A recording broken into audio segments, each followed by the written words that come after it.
Валюша, мигрантов в Белоруссии нет. Там работает закон. Во-первых, в Белоруссии принят закон о тунеядстве. То есть человек, который не работает, он не получает обслуживание в поликлиниках, он не получает льготы на проезд, его дети не принимаются в детский садик, не получают питание бесплатное в школах и прочее, прочее. Это первое. Второе. На территории Белоруссии может находиться любой гражданин другой страны не более 2 недель. Он должен приехать и показать, что он собирается здесь делать. Почему в Беларуси нет азербайджанцев, таджиков, киргизов, казахов, армян? Значит, они приезжают, когда вот начались 90-е годы, они хлынули в Белоруссию торговлю. Фрукты, овощи и все прочее.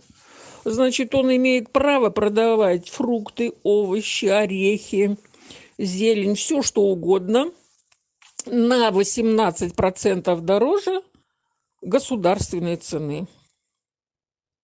Если он в течение 2 недель не распродал свою продукцию, он покидает республику. Тогда иностранцы решили сделать финт ушами, как они делают в России, жениться на белоруске.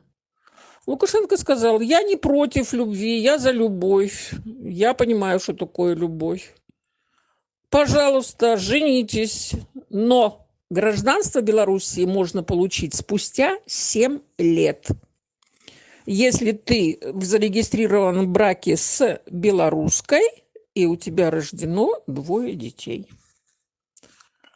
Поэтому в Беларуси любая работа считается нормальной, достойной, никто не это самое. А кто не хочет жить по законам страны, ради бога, Польша, Прибалтика, флаг в руки и барабан на шею.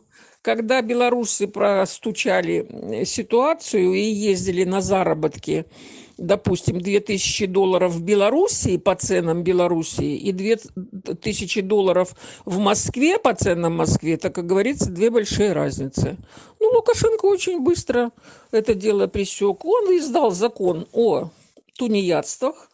И когда те, которые ездили на заработки в Москву, а потом возвращались в Белоруссию, крутили пальцем у виска перед соседями. Мы говорили: ну чё, лох, ходишь на завод на тракторный, работаешь за копейки, за гроши, а я вот поехал в Москву, там, заработал туда-сюда. Лукашенко моментально принял закон о тунеядстве, и все, и лишил социальных этих самых. Вы получаете деньги в России, ради бога, платите налоги в России, пользуйтесь стоматологической помощью, медицинской помощью и всеми остальными благами и услугами в России. Все. Все моментально встало на свои места. В Беларуси очень грамотные, очень умные законы. 2 детей семья родила, в семье дается скидка по ипотеке. Если семья родила 3 детей, то государство сразу 25% погашает стоимости взятого кредита и ипотеки. Если семья родила 4 детей, квартира семье предоставляется бесплатно. Если человек... Лукашенко построил агрогородки, потому что уделяется большое внимание сельскому хозяйству. Очень большое внимание. В Беларуси нет ни одного клочка незасеянной пашни, ни одного квадратного метра. Вот. Но ты приехала в агрогородок, в агрогородке там все. Дается 2-этажный дом на 2 хозяев. С одного крыльца заходит одна семья, с другого вторая семья. Если молодая семья, приехавшая в агрогородок, проработала 5 лет, то этот коттедж остается в пользовании семьи. Так что вот как-то так. Там не считается уничижительным или зазорным.